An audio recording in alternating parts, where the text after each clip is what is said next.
2. Lucas capítulo 2. Versículo 25. Lucas 2, versículo 25. Dice: y aquí había en Jerusalén un hombre llamado Simeón, y este hombre justo y piadoso esperaba la consolación de Israel, y el Espíritu Santo estaba sobre él. Y le había sido revelado por el Espíritu Santo que no vería la muerte antes que viese al ungido del Señor. Y movido por el Espíritu vino al templo, y cuando los padres del niño Jesús lo trajeron al templo para hacer por él conforme al rito de la ley, él lo tomó en sus brazos y bendijo a Dios diciendo: ahora, Señor, despides a tu siervo en paz conforme a tu palabra, porque han visto mis ojos tu salvación, la cual has preparado en presencia de todos los pueblos, luz para revelación a los gentiles y gloria de tu pueblo Israel. Y José y María, que eran los papás, estaban maravillados de todo lo que se decía de él. Y los bendijo Simeón y le dijo a su madre: he aquí, este está puesto, ¿para qué? Para caída y para levantamiento de muchos en Israel, y para señal que será contradicha. Vamos a orar. Padre, en el nombre de Jesús, te pedimos que nos perfecciones. Queremos ser perfeccionados por tu palabra. Queremos conectarnos contigo, con tu corazón, con tus propósitos, Señor. En el nombre de Jesús abrimos nuestro corazón para recibir lo que tú tienes para nosotros, Señor. Despiértanos, Padre, despiértanos como iglesia. Y despierta, iglesia, a la palabra del Señor, en el nombre de Jesús. Amén.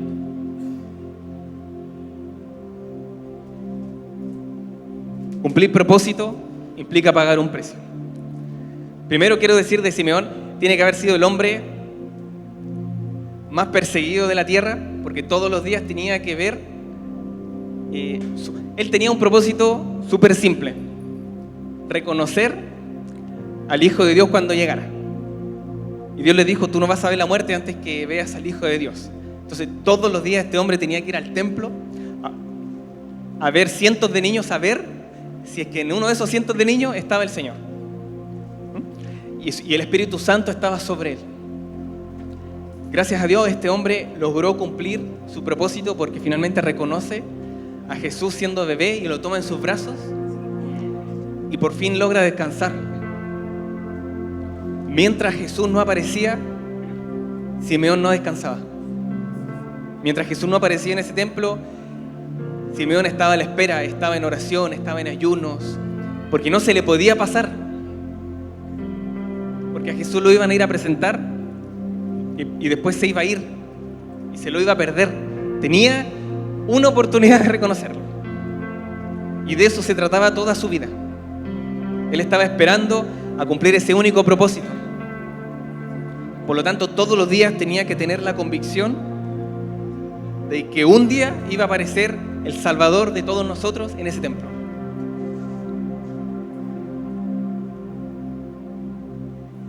¿Cuáles son tus convicciones? De eso se trata esta palabra. ¿De qué cosa estás convencido y nadie te puede desconvencer? ¿Qué cosas son las que te mueven en tu vida? ¿Por qué te levantas en la mañana? ¿En qué cosas te gastas tus fuerzas? ¿De qué estás convencido en este mundo? Hay gente que está convencida y la convicción es poderosa, aun cuando la gente está convencida de cosas que son erróneas. La convicción es tan fuerte que generan cambios en las ciudades. Los que siguen las noticias saben que hace poco en una ciudad de Estados Unidos hubo una emergencia de salud, porque hay un grupo de personas en Estados Unidos que están convencidos de que las vacunas son dañinas y no vacunan a sus hijos. ¿Leyeron esa noticia? Y es tanta gente que está convencida de esto mismo y que no vacuna a sus hijos, que se generó un problema de salud tan intenso que llegó un momento en que el alcalde y las autoridades le prohibieron a la gente salir de su casa. Le prohibieron a la gente juntarse de a más de 50 y cerraron todas las escuelas. Porque había un grupo de gente que tenía una convicción. Y bajo esa convicción se configura todo el resto de su vida. No importa de qué tú estés convencido, bajo esa convicción se va a construir toda tu vida. Aun si esa convicción es mala o no es correcta, tú construyes tu vida sobre tus convicciones. Las convicciones son el cimiento de tu vida. Aunque estés convencido de algo erróneo, sobre eso se va a construir tu vida. Tu vida se construye en base a convicciones. Jesús lo dijo, aunque lo dijo de otra manera. Vamos a leer Lucas capítulo 12, versículo 49, si lo pueden poner aquí. Lucas capítulo 12, versículo 49. Y ahí sí vamos a entrar en el tema. Dice: fuego vine a echar en la tierra. ¿Y qué quiero? Si ya se ha encendido. Siguiente. De un bautismo tengo que ser bautizado, y cómo me angustio hasta que se cumpla. Este es Jesús hablando. Siguiente. ¿Pensáis que he venido para dar paz en la tierra? Les digo no, sino disensión. Siguiente. Y de aquí en adelante, 5 en una familia estarán divididos, 3 contra 2 y 2 contra 3. Estará dividido el padre contra el hijo y el hijo contra el padre, la madre contra la hija y la hija contra la madre, la suegra contra su nuera y la nuera contra su suegra. Ahí nomás. Entonces Jesús dijo: va a pasar algo, va a venir algo sobre esta tierra que va a provocar un impacto tan fuerte que lo que estaba unido se va a empezar a separar. Lo que yo traigo, dice Jesús, es tan potente, tan poderoso, va a causar tanto impacto que va a traer una inflexión incluso adentro de las familias, y va a producir que en las familias haya disensión, haya división. Y los hijos se van a volver contra los padres, y los padres contra los hijos, y las suegras contra todos, y todos contra la suegra. Y va a ser una disensión tan potente que va a poner a prueba tus convicciones. Yo no sé si te has sentido así cuando llegaste a conocer al Señor. Tus convicciones fueron puestas a prueba. Tu familia a lo mejor te criticó, tu familia te dijo que estás haciendo algo equivocado, te dijo que te calmaras un poco, te dijo que pararas de hacer lo que estás haciendo. Y tú tuviste una convicción en tu corazón de decir: no, yo voy a seguir adelante porque veo un propósito detrás de esto. Cumplir propósito implica pagar siempre un precio. Jesús dijo: fuego he venido a echar sobre la tierra. Y como quisiera que ya estuviera encendido. Cuando te conectas con tu propósito, siempre vas a llegar a un punto de inflexión. Y ese es el tema. El tema es si tú ya llegaste a ese punto o si te quedas un paso atrás de ese punto. El tema es cuando Jesús te confronta con tu propósito, tú tienes 2 opciones. ¿Lo tomas o te quedas tal como estás? Jesús estaba caminando por el lago, llegó a una barca, ahí estaba Pedro. Jesús le dice: sígueme. E inmediatamente se produce un impacto en el corazón de Pedro, donde Pedro tiene que tomar una decisión: quedarse en la barca o dejarlo todo lo que conoce, todo lo que le es familiar, todo lo que le acomoda, y seguir a este Jesús, quién sabe a dónde. Gracias al Señor que Pedro dijo que sí, si no nuestra Biblia sería distinta. Pero siempre llegamos a un punto de inflexión. ¿Ya? A Israel le pasó.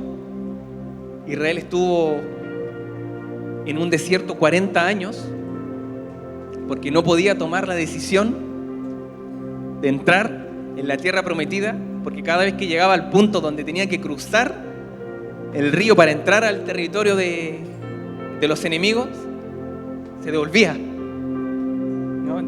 Y cada vez que llegaba de nuevo y se devolvía, y llegaba de nuevo y se devolvía. Algunos piensan que, los que no han leído la historia, piensan que el desierto era infinitamente grande.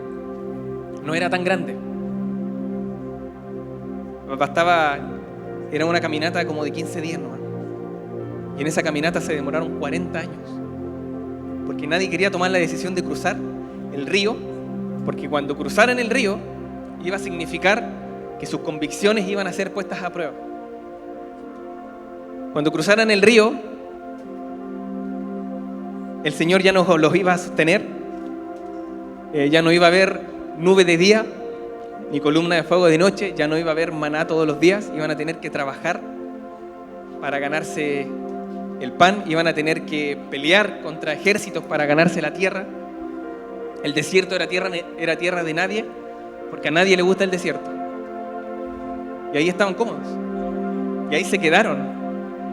Y dice la Biblia que hasta que toda esa generación se murió.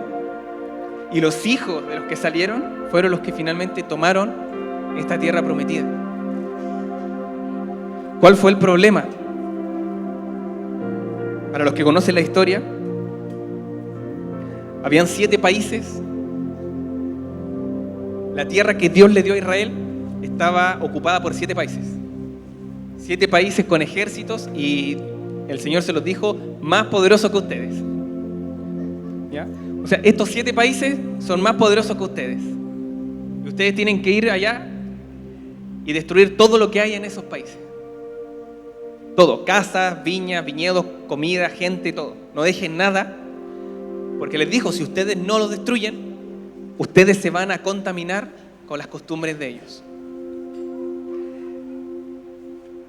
Y el Señor es tan sabio que le acertó en todo lo que le dijo. Porque cuando tomaron la tierra prometida, la Biblia dice que nunca expulsaron a estas 7 naciones.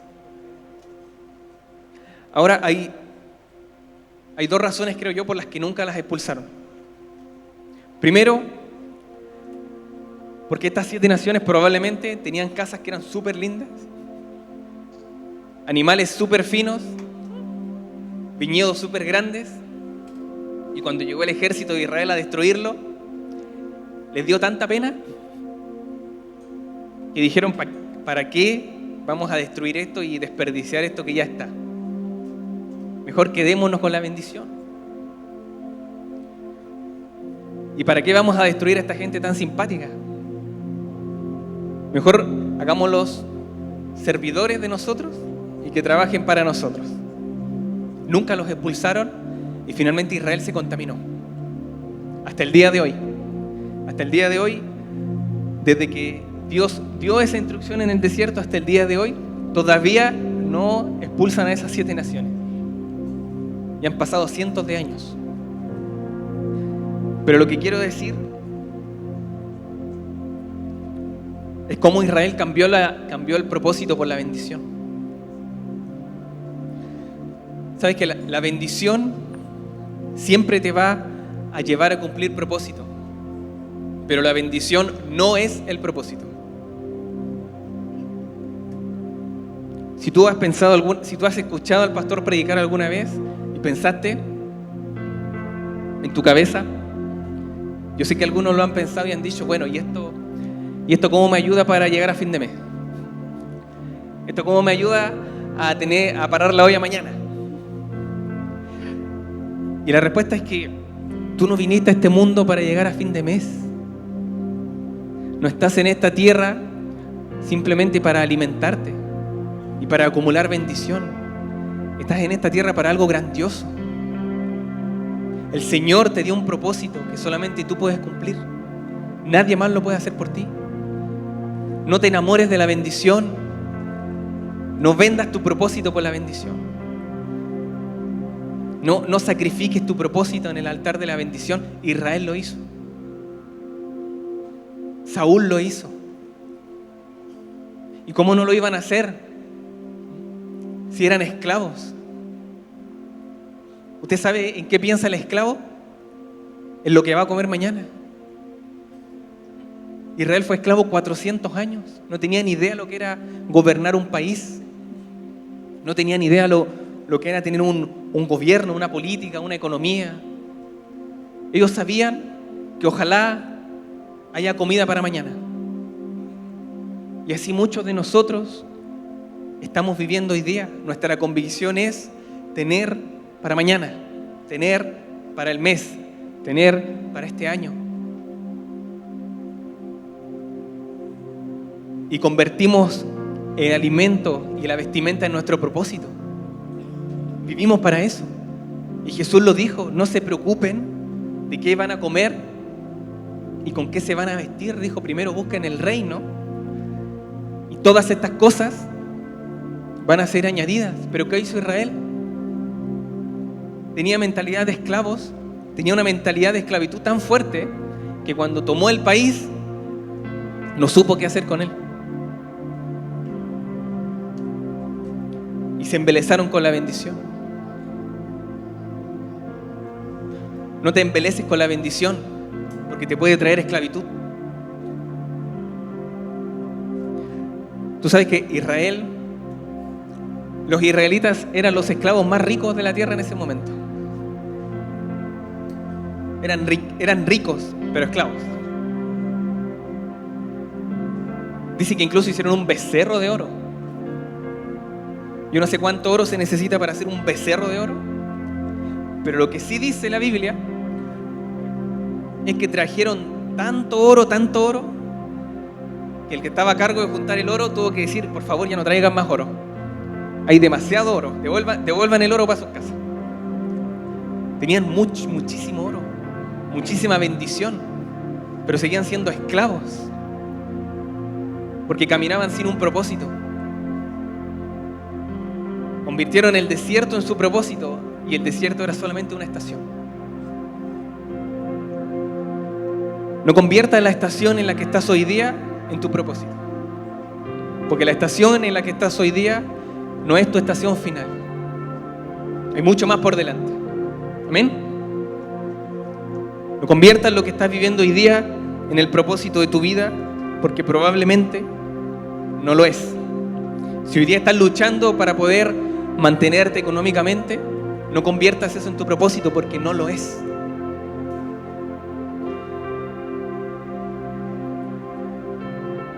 Tener fuego es tener propósito de Dios, insatisfacción por ver la voluntad de Dios cumplida en la tierra.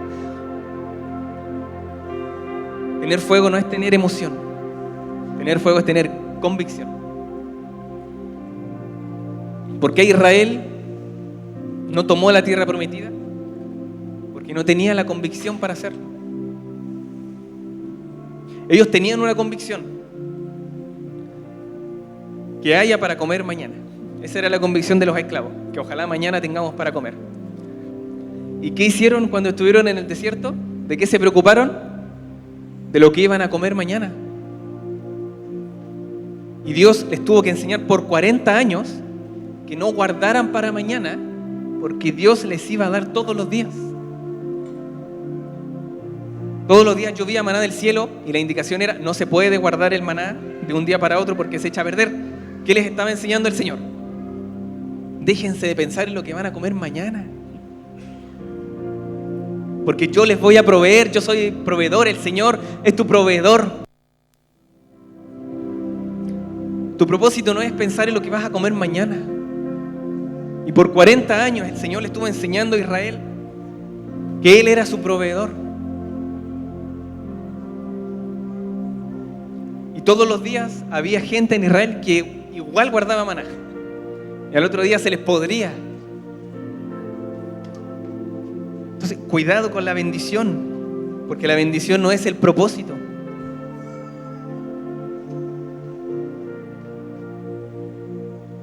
Cuando no usas la bendición para cumplir el propósito, se te puede podrir en tus manos. Usa la bendición para lo que es. No vivas para la bendición.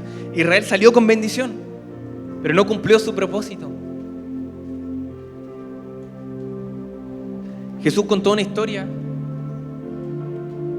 que grafica esto muy bien. Él dijo: había un hombre que tenía muchas posesiones Y se dijo a sí mismo, voy a construir graneros, voy a agrandar mis graneros, voy a guardar todo lo que tengo ahí, y cuando ya haya terminado todo lo que yo tenía, voy a decir, alma mía, tienes muchos bienes, regocíjate, come, pásalo bien. Pero esa noche se le apareció el Señor y le dijo, necio, el Señor viene a pedirte tu alma esta noche. Y todo lo que guardaste, ¿de qué te sirve?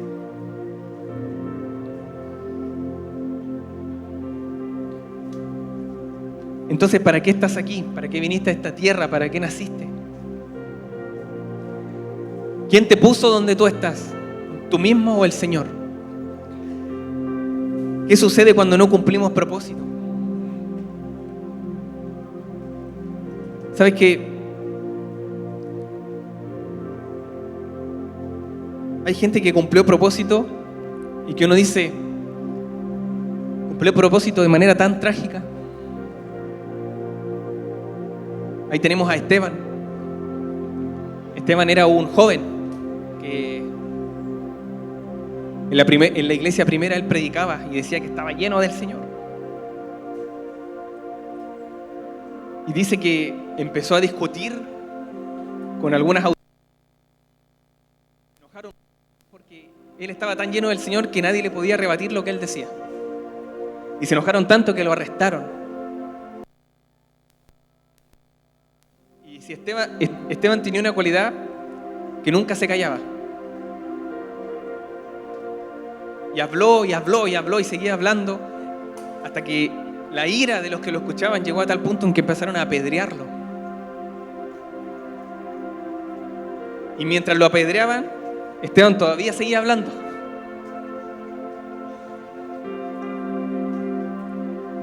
Y las últimas palabras de Esteban, mientras lo apedreaban,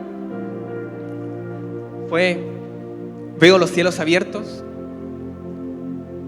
y veo al Señor de pie junto con sus ángeles.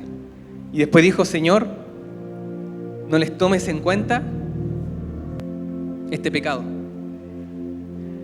Y murió, lo mataron. Esteban fue el primer mártir de la iglesia primera.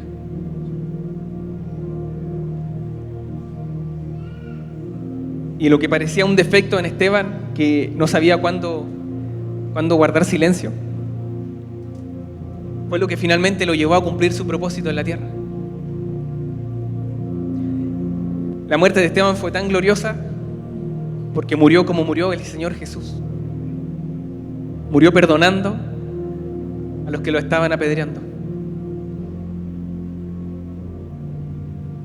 A veces cumplir tu propósito te va a exigir pagar un precio.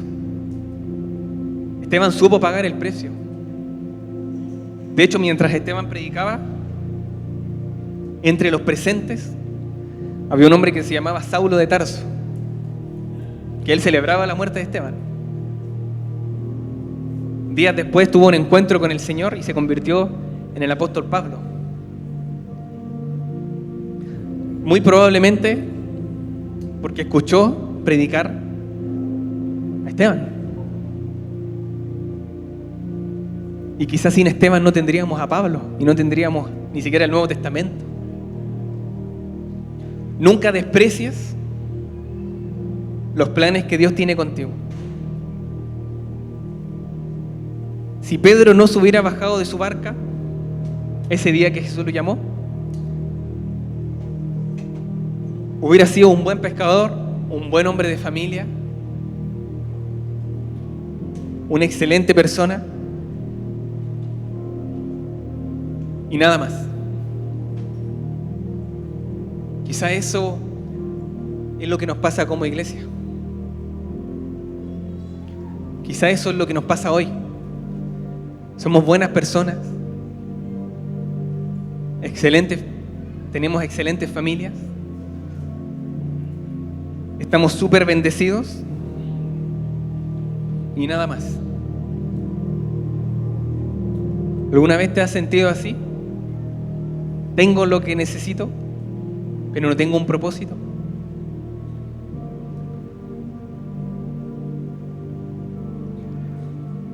Mucha gente quiso seguir al Señor Jesús, pero cuando entendió el precio que iban a tener que pagar, se dieron media vuelta y se devolvieron.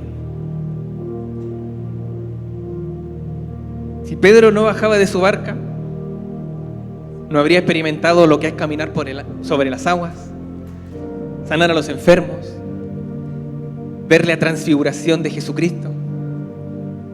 No hubiera estado presente y no te hubiera podido contar de cómo su sombra sanaba a los enfermos. Dice la Biblia que a cierta hora del día ponían a los enfermos en fila. Pedro pasaba y cuando su sombra los tocaba, eran sanos. Si Pedro no hubiera bajado de su barca, solo te podría hablar de pescado.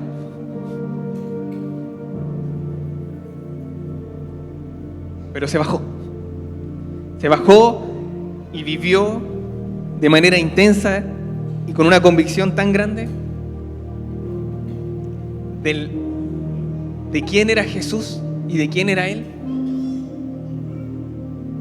que dice la tradición que también murió como Jesús, también lo crucificaron. Si Pedro no hubiera bajado de la barca, quizá no hubiera muerto crucificado, hubiera muerto de viejo, tranquilo, habiendo vivido una vida sopesada y descansando. ¿Por qué se tenían que meter en esos problemas?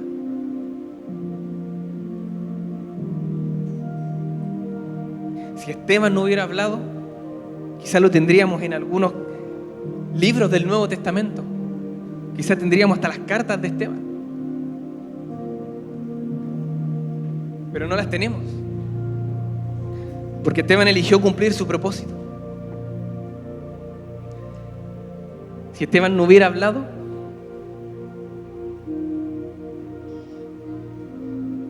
quizá habría prédicas sobre él y sobre lo que hizo en su vida. Pero no las tenemos porque eligió hablar y murió por su elección.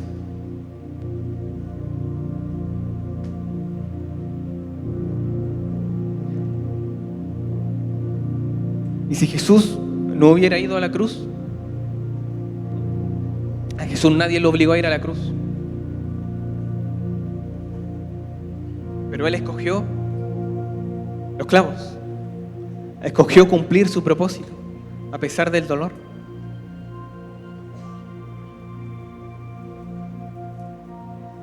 Porque había algo dentro de Él que lo impulsaba a seguir adelante. Y ese es el fuego que necesitamos hoy día. El fuego de la convicción, no el fuego de la emoción. Porque ese te dura un ratito nomás. Pero la convicción dura para siempre. Lo que hoy necesita la iglesia es el fuego de la convicción de seguir a Cristo, a donde sea que Él vaya. La convicción de bajarte de tu barca, de dejar tu comodidad, de dejar de pensar en la bendición y de perseguir la bendición. Para que tengamos una iglesia que cumple el propósito, tenemos que bajarnos de la barca.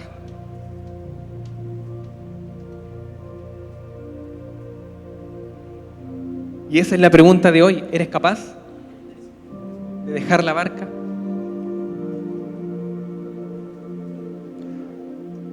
A veces nosotros somos una iglesia de anécdotas, pero no de propósito. Todos tenemos anécdotas donde hemos hecho algo, pero no van conectadas a un propósito. Todos te pueden contar la vez que oraron por alguien, la vez que bendijeron a alguien, la vez que le hablaron a alguien, pero en la vez es anecdótico, pero no hay un propósito detrás de eso. Tenemos que ser una iglesia de propósito, no de anécdotas. El propósito es más grande que hacer algunas cosas a veces.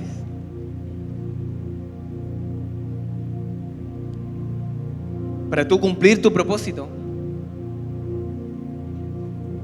Vas a tener que pasar por ese momento de inflexión donde Jesús te dice, ven y sígueme. Y la elección va a ser tuya y va a depender de las convicciones que tú tienes. Deja que el fuego de la convicción de Dios te llene. No vivas con remordimientos. Yo no sé si alguna vez quisiste hacer algo o tuviste muchas ganas de hacer algo y no lo hiciste. Y te quedó la cosa ahí así, ¿por qué no lo hice?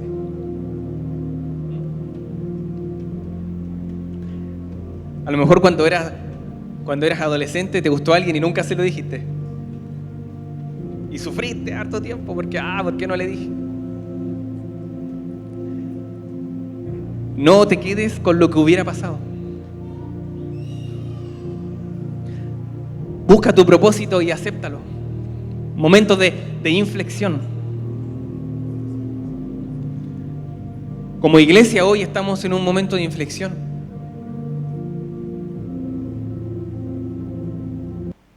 Necesitamos ser una iglesia de propósito y para eso necesitamos ser gente de propósito. Pero para eso hay que tomar decisiones que son dolorosas muchas veces. Para eso vas a tener que renunciar a cosas que nunca pensaste que ibas a tener que renunciar. Israel, Dios le dijo a Israel, y con esto estoy terminando, Dios le dijo a Israel, cuando entres a este país, destruye todo. No dejes nada con vida.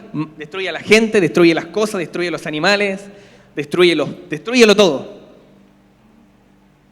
Pero ¿sabe que Israel se hizo amigo de aquello que tenía que destruir? Toleró aquello que tenía que destruir. Convirtió el lugar de su bendición en una maldición por no tomar decisiones. Y esta es la palabra de hoy para ti, iglesia. No te hagas amigo de aquello que tienes que destruir. No te pongas de acuerdo con aquello que Dios te dijo que destruyeras. Porque está estorbando en tu propósito. Porque detrás de cada cosa que el Señor te pide hay un propósito que tenemos que discernir para poder cumplir.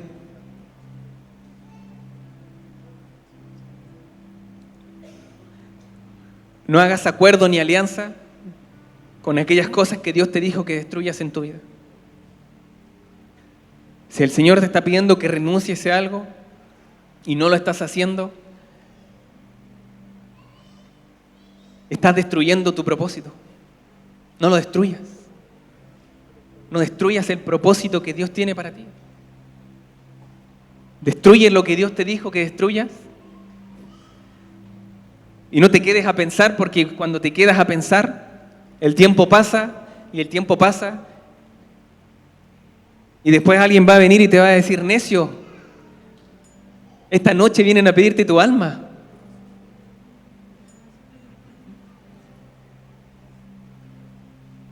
Nunca sabemos cuándo el Señor va a venir por nosotros. Que nos encuentre cumpliendo propósito, no acumulando bendición.